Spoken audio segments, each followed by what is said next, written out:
Hi అండి. మేము తీసిన వెబ్ సిరీస్లో కొంచెం డిఫరెంట్గా కామెడీ చేయడం జరిగింది. ఈ రోజుల్లో కామెడీ చాలా మిస్ అవుతున్నారు. మేము తీసిన వెబ్ సిరీస్లో కామెడీ ఎంజాయ్ చేయాలనుకుంటే మా యూట్యూబ్ ఛానల్ ఎన్ఎంకే యూనివర్స్ ఛానల్ని సెర్చింగ్ చేసి ఎపిసోడ్ 8 చూడండి. 90 కిడ్ పెళ్లి చూపులు.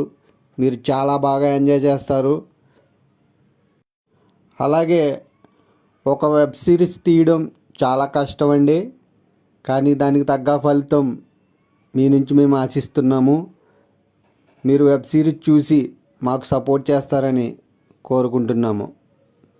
వీలైతే ఛానల్ని షేర్ చేసి సపోర్ట్ చేస్తారని మనస్ఫూర్తిగా ఆశిస్తున్నాను.